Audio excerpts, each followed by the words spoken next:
아, 의회 로비에서. 의회 로비에서 뭐 그 성명서를 발표하고 뭐 이러겠다는 거죠. 그거에 대해서 했죠. 정말 매번 교육위원장 자리에서 X인가 봐. 방송 나가도 되나요 이거? 아, 삐 해줄 거니까 뭐.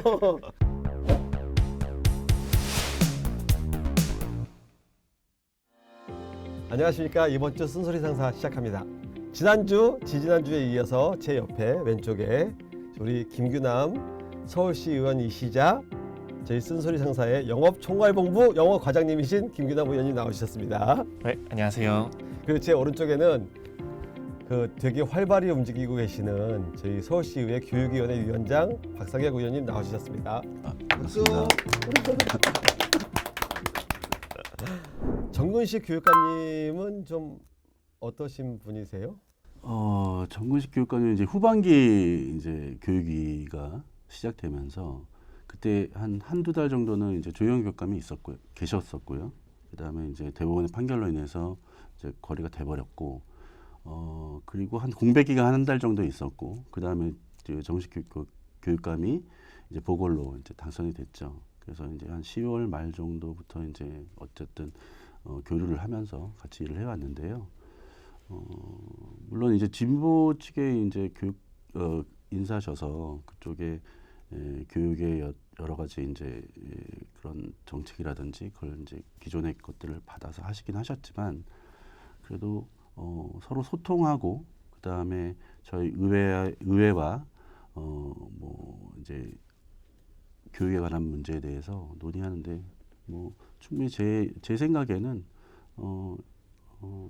개인적으로 보면은 인성이나 뭐 이런 것들은 좋으신 분이고요. 아니 그 지난주에 그 이호원 의원님 나오셔서도 그런 말씀을 하셨어요. 그 뭐지 그 조희영 교육감보다는 낫다 이런 얘기를 해주시긴 했는데 그래도 이게 저희가 유튜브 하는데 조회수도 좀 나와야 되고 근데 조회수를 좀 올려드릴까요? 아니, 입장선에 하겠습니다. 자, 제가 지금부터 이제 좀 민감한 질문을 할 건데 그 새해 벽두부터 서울시 의회를 배경으로 조금 이제 속된 표현으로 치는 그 퍼포먼스를 진행을 하셨어요. 거기에 대해서 좀 설명을 좀 해주세요. 지난 이제 정례회 때 네. 학생인권 조례를 폐지했습니다. 네, 그것도 다만 하겠습니다. 뭐냐면은 저희가 폐지한 조례안은 국민 발안회에서 했던 폐지 조례안이고요. 실제로 지금 그 학생인권 조례에는 두 개가 의안 번호가 다른 내용은 같지만 그게 대법원에 하나는 올라가 있고 현재 대법원의 판단이 판결이 있던 게 아니기 때문에 유효합니다. 효력을 발휘하고 있고요. 그다음에 학교 구성에 관한 조례를 저희 의회에서 또 발의를 해서 유효하게 지금 효력을 발생하고 있고요. 근데 이제 저희가 갖고 있었던 거는 이제 폐지했던 그 조례안은 뭐냐면 국민 발안으로 의해서 만들어진 청원에 의해서 만들어진 조례안이에요. 이거는 1년 내에 의회가 의결을 해줘야 됩니다. 법률상 그렇게 나와 있고요. 1년 더 연장할 수는 있습니다. 여러 가지 이제 우여곡절 끝에 그 시한이 11월 26일인가 돼 있었어요. 그래서 이거는 정리를 하고 간 게 맞다라고 해서 그렇다고 해서 뭐 인권조례를 저희가 폐지하는 것도 아니고 그래서 이제 그래서 교육위에서 충분히 논의를 했고 폐지를 했습니다. 하고 본회의를 통과를 한 거고요. 근데 상황이 이렇다 보니까 어쨌든 정근식 교육감이 이제 그 제2 요구를 이제 의회에 한 거죠. 그건 당연하겠죠. 그래서 그래서 그걸 이제 사실은 의회에 어떠한 이제 그거에 대한 내용을 보고하지도 않았고 새벽 벽두에 갑자기 의회 앞에서 그런 이제 정치행위를 한 거죠. 제가 보기에는 가장 중립적인 교육에 대한 수장이 서울시 교육의 수장이 정치행위를 한 겁니다. 그거는. 그래서 제가 거기에 대해서 상당히 대노했었고요. 서울시 의회를 배경으로 정근식 교육감과 학생, 그 다음에 교육감, 그 다음에 선생님, 일부 몇몇 선생님, 그리고 해당 관련돼 있는 이제 국장, 과장, 팀장까지 현수막을 앞에 놓고 국장, 과장, 팀장은 공무원 아닌가요? 공무원이죠. 그분들이 왜 거기 서 있는지 그 다음 날 제가 보고를 받으면서 떨었습니다. 그리고 우리 아이들을 왜 거기다 세우냐라는 거죠. 그치, 아이들 세우면 안 되지. 안 됩니다. 그 아이들이 어떤 생각을 갖고 있을지 모르겠지만 그래서 이 아이들이 누구냐라고 내가 물어봤어요. 그랬더니 개인정보법상 알려줄 수가 없다는 항상 거야. 쟤네들 얘기하는 거잖아 그거. 선생님은 누구냐? 네. 마찬가지로 그렇게 얘기를 하더라고. 그래서 공무원들은 제가 이제 뭐 당연히 알고 있으니까 이 사람들은 왜 여기에 나와 있냐? 했더니 되게 중요한 이슈이기 때문에 서 있다는 거예요. 그래서 이 사람들은 공무원들이거든요. 네. 그런 짓거리 하면 안 됩니다. 정규직 교육감은 당적도 없고 중립적인 걸 보장을 해야 되기 때문에 현재 저희 제도상 당적이 없지만 진보 진영의 인사라는 건 누구나 다 알고 있죠. 그리고 그거를 저도 배제할 수는 없는 거예요. 당연히 뭐 제가 정치인인 것처럼 정규직 교육감도 정치인 맞습니다. 네. 예. 이제 뭐 지방선거도 있고 네. 공천도 받아야 되고 당의 신뢰도 얻어야 되고 뭐 여러 가지 이유가 있겠죠. 그래서 그렇게 하면 정규직 교육감이 혼자 나와서 발표하는 게 맞죠. 제휴를. 그리고 웃긴 게 뭐냐면은 그 제휴 요구하는 건 전자문서로 하게 돼 있습니다. 출력을 해서 그 의회에 와서 봉소리 봉투에 놓고 그 문 앞에서 이렇게 사진 찍는 거 이거 정책이 맞습니다. 저는 그래서 의아한 게 그거 전달한 것도 의회에 전달한 게 아니라 그 교육청 무슨 담당관인가 그분한테 전달하는 걸 찍으셨더라고요. 뭐 하시는 짓인가? 퍼포먼스. 쉽게 얘기하면 쇼입니다. 아, 쇼죠. 예. 생쇼를 하셨네. 생쇼를 하신. 근데 그 저쪽 아이들의 장기잖아요, 생쇼하기. 그렇죠. 네. 예. 그래서 근데 제가 2년 동안 후반기에 교육을 이끌면서 계속 중요하게 생각했던 건 뭐였냐면 서울시 교육위원회는 우리 아이들 교육위 위원장은 우리 아이들이라는 얘기를 했습니다. 그리고 뭐 교육의 문제만큼은 교육은 우리 아이들에 대한 문제거든요. 우리 미래에 대한 문제예요. 그렇기 때문에 다른 상임이든지 다른 데서 정치 행위를 하는 거 그거는 뭐 있을 수 있습니다. 하지만 교육의 문제에 대해서만큼은 우리 아이들 기준으로 하자. 뭐 진보니 보수니 이념의 문제들은 어른들의 얘기고 우리 아이들을 우리들 아이들만 보고 판단하자라고 했던 게 제 소신이었고요. 정근식 교육감도 거기에서 동의를 했었습니다. 그래서 협치를 열심히 하셨잖아요, 사실. 최선을 다했죠. 네. 근데 협치를 깨셨습니다. 전 정말 화나실 것 같습니다. 제 요구라는 게 제 의결을 요구하는 겁니다. 이제 의회의 의원님들이 3분의 2 이상이 동의를 해야 되는 건데 사실 그런 부분에 있어서는 의회, 특히 우리 교육위원장이니까 충분히 상의해서 진행이 됐어야 되는 부분인데 제 요구해서 의결하시라 이렇게 한 것 같아요, 거의. 예. 그 혹시 최호정 의장한테는 그 사전에 양해를 받았나요, 아니면 허가를 받았나요? 보고하지 않았습니다. 보고도 안 했어요? 양해도 받지 않았고 다만 교육청에서 이제 파견 나와 있는 그 공무원들이 있어요. 사무처장한테만 얘기를 했고 그 일정에 대해서 오늘 몇 월 며칠 몇 시에 이걸 하겠다. 통보한 거네? 그걸 구체적으로 얘기를 하지도 않고 제가 이제 물어봤죠. 저 담당하는 그 공무원들한테 전달을 받기로는 그냥 교육청에서 이런 게 있다라고만 통보가 됐답니다. 기자회견의 형식이면 집회 신고를 안 해도 되니까 그러지 않았을까 생각을 하는데 어찌됐건 서울시 그분 교육청에는 기자실 없나요? 있죠. 있습니다. 좋은 곳이 있습니다. 그리고 제가 이제 말씀드린 건 뭐냐면 의회에 사실은 서울시 의회 앞에서 그렇게 한다는 거는 분명히 정치행위고 그러면 안 됩니다.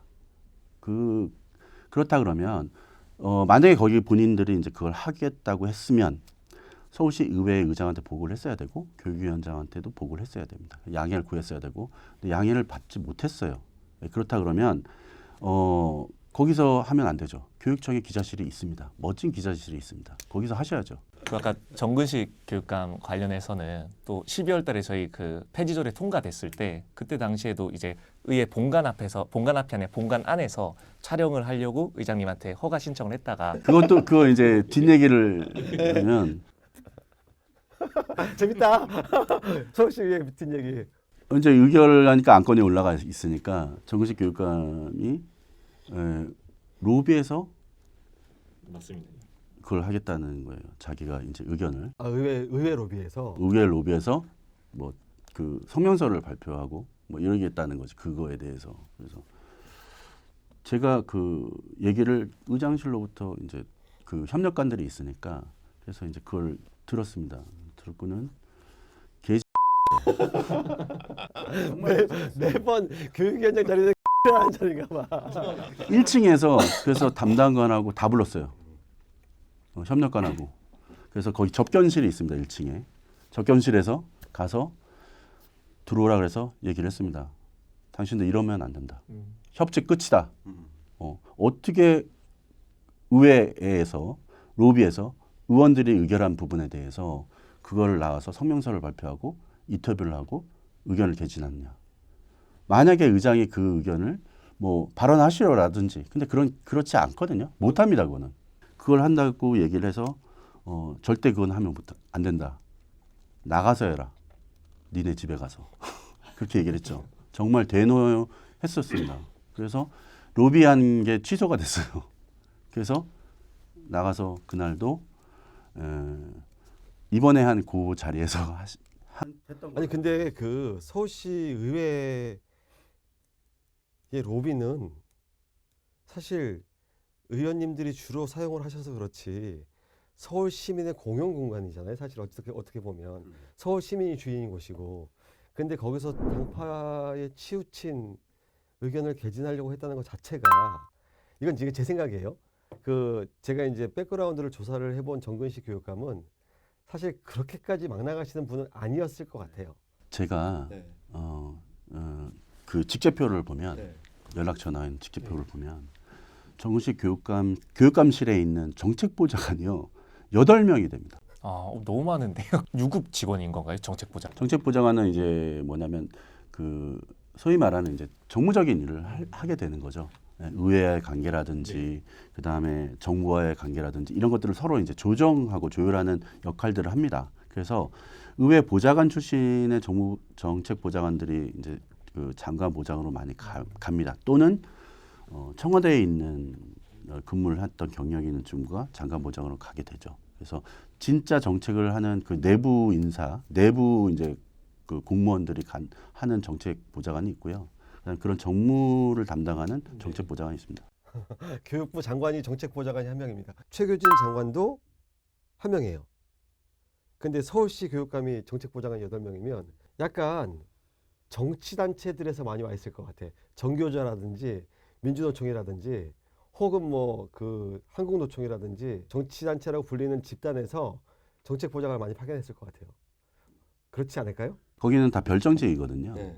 별정직으로 돼 있는 직입니다. 근데 거기에는 교육감의 선거가 끝나면 뭐 예를 들면은 뭐 정교조라든지 청구서가 날라오겠죠. 다 있습니다. 그런 분들이 들어오는 자리죠. 근데 그게 저도 교육청과 저희가 일을 하지만 되게 의아해했어요.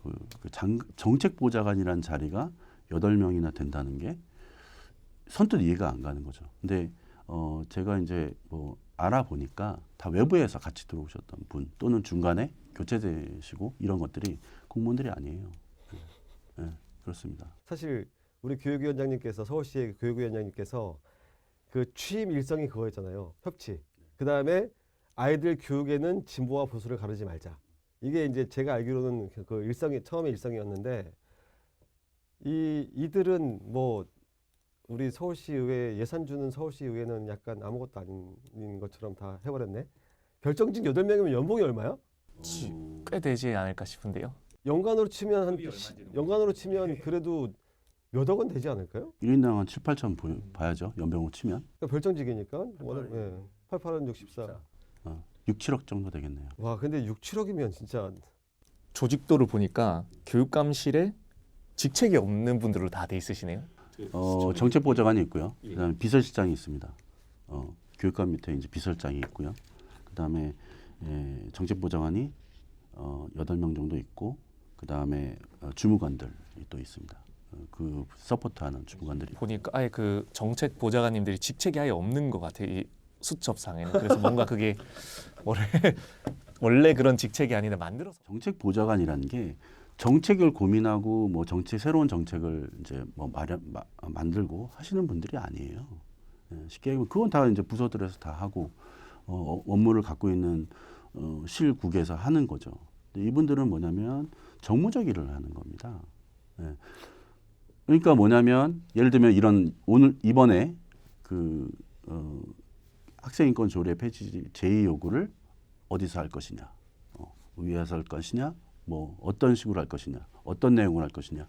사실은 제가 보기에는 뭐 이거 제가 확인할 수는 없는 일이지만 이런 것들을 그 내부에서 내부 회의를 하겠죠. 예, 예. 그래서 뭐 본인들의 진영이나 아니면 이런 것들을 유리한 쪽에 뭐 만들어 가겠죠. 이렇게 진보 진영을 대표한다고 하면서 교육부 장관도 한 명인 정책보호 장관을 자기는 8명을 쓰면서 그것도 국민 세금으로 연봉을 사실 단순 계산만 해도 최하로 5억은 넘어갈 것 같은 사람들을 쓰면서 진보를 대변한다. 이건 사실 앞뒤가 하나도 안 맞아요. 근데 이게 꼭 뭐 정식 교육감을 지칭하는 게 아니라 진보 진영은 도와주면 하나하나 이제 먹여 살려주더라고요. 어떻게든 특히 저희 그 2018년에 그 누구죠 서울시장이 갑자기 생각이 박원순. 네, 그때 아니, 고 벌써 박원순 잊어버렸어. 시장 있을 때 좀 오래돼가지고 기억이 잘 안 나는데요. 그때도 사실 어떻게 보면 시민단체들을 통해서 자기 진영들을 어떻게 소중한 서울 시민의 세금을 가지고 진영을 확장하는데 키우는데 썼지 않습니까? 그래서 그런 것들이 뿌리 깊게 박혀 있어서 이런 진보 진영이 아마 성장해온 거 아닌가. 우리 정근식 교육감님 국정감사장에서 그 우리 그 국민의힘의 서지영 의원님이랑 언쟁에 한번 붙은 적이 있어요. 그 서울시 교육감이 학생들을 데리고 혐오 시위 중단 시위를 했어요. 혐오 시위 중단 시위. 근데 이분이 그 정근식 교육감께서 특정 국가를 딱 지명을 했어요. 중국이라고. 뭐 근데 뭐 답변하는 과정에서는 중국 등 뭐 이렇게 말씀하시긴 했는데 근데 교육감이 학생들을 데리고 시위 현장에 나가는 게 정상일까요? 비정상이죠. 이 학생들은 아직 그 배워나가는 아이들이잖아요. 그러니까 잘 건강하게 잘 배우고 잘 키워서 본인이 갖고 있는 꿈을 사회에 이제 나갈 때 그런 나갈 수 있도록 해주는 게 사실은 교육의 목적입니다. 대학과는 달리. 근데 이게 이런 전환들이 좀 있어야 되는 거예요. 지금의 교육이란 것들이 뭐 교육 공동체, 그다음에 교육 자치, 그다음에 그러면서 이제 교육 인권 이런 얘기를 막 하면서 세력화되어 있는 것들이 많이 있는 거죠. 교육감이 아이들을 데리고 특정 어떤 사안에 대해서 시위를 했다. 그거는 교육감이 그런 처신을 하면 안 되죠. 분명히 잘못된 처신입니다. 전 약간 잃어버린 10년 같습니다. 그 조희연 교육감 때부터 저도 있었던 사례를 좀 얘기하면 진보 단체에서 만든 영화를 관람하게 만들기도 하고 이런 것들이 사실 학생들은 성장하는 과정이지 않습니까? 그 과정에 있어서 어떤 성향에 치우치게 만들지 않아야 되는데 10년 동안 이제 조희연 교육감이 집권을 하다 보니까 그동안 많은 뿌리 깊게 이런 것들이 있는 것 같습니다. 그러니까 교육 정책이라는 것은 상당히 그 정말 국가의 정책 중에서 제일 중요한 부분이에요. 그러니까 뭐냐면 미래를 고민해야 되는 정책들이 나와야 되는 거거든요.